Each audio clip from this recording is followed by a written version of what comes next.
Hello, is anybody there? What? Hello? What's up, you guys? My name is Sam. Welcome back to my channel. Today we are going to be discussing how to change your name and your gender on your social security card.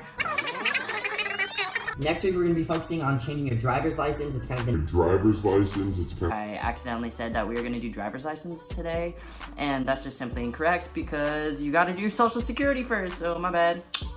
On your social security card, it shows, as you all should probably know, it shows your name and your social security number. It doesn't show your gender. However, your gender is still in their records, so you are going to want to still change your name and your gender with them, just so that all of the very important information and very, very legal documents just match up, so just do it. So this is for California specifically, so if you live in a different state, make sure you check your own steps to make sure that you're doing it correctly.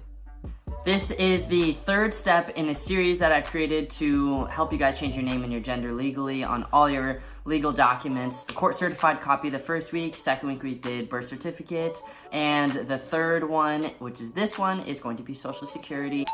I had to take off my glasses because the glare was too intense even for me, so sorry for that intro.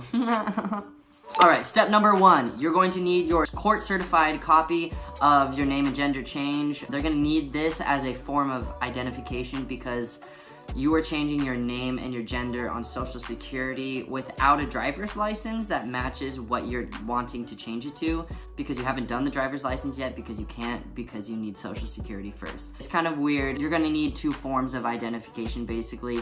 Proof that you're changing your name and gender, like it's legally changed in the court system. So you're going to need your court certified copy of your name and gender change to show both your old name and your new name, your old gender and your new gender.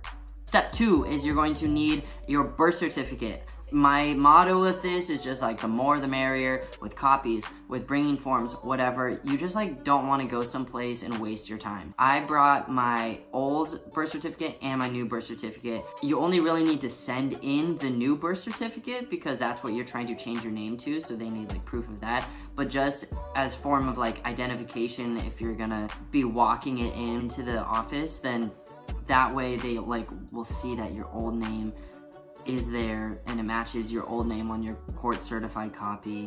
Everything just matches, and then you're also showing them the new birth certificate with your new name that also matches the court certified copy of what you're changing your name to. So everything just kind of matches as like very legal proof. So I would bring both, at least to the office, and if you're going to send it in, it doesn't hurt to just send both in.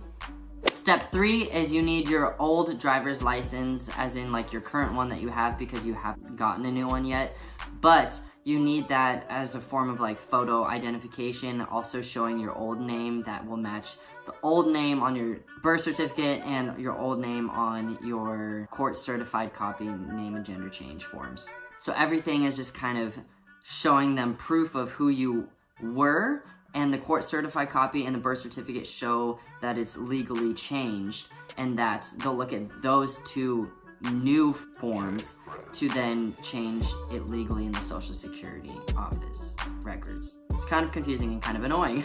That's being transgender legally. Step four is you need a You need a physician's letter. I'm gonna have a link to a template of what your physician can write if they're like, what do I write? Hopefully they should know, but just so that in case they're confused, then they can look at that and just put in the exact information for your exact office and your exact doctor, whatever.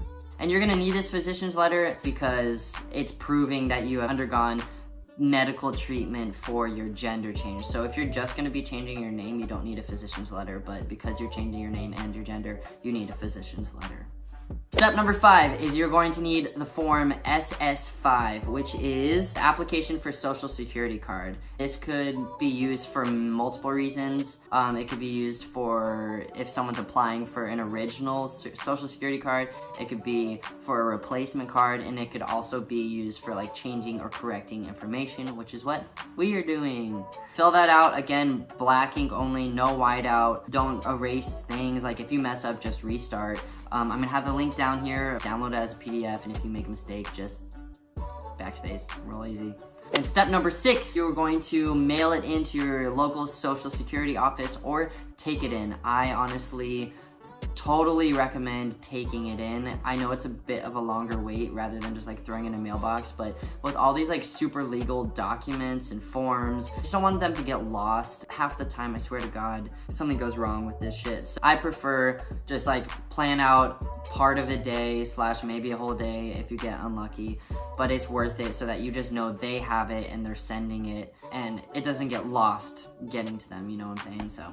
And step number 7, you're gonna just wait about 2 weeks. It takes about that much time to get back to you. So that's cool. You can always call them and check the status. They say if you don't get it in 2 weeks, then call to check your status. I'm sure you can call beforehand if you're a little bit nervous or something. But if you don't get it in 2 weeks, make sure to call them and say like what's going on. The good news with Social Security is that all of your forms are returned to you. Birth certificate, your certified copy, all of the forms will be returned to you. So you don't even have to stress about that, which is awesome. All right, I hope that helped you guys. Again, next week we're going to be doing driver's license for real this time. I hope this process is going a little bit easier for you. Again, all of the resources are down below. I hope you guys have a great week, and I will see you next week. Bye.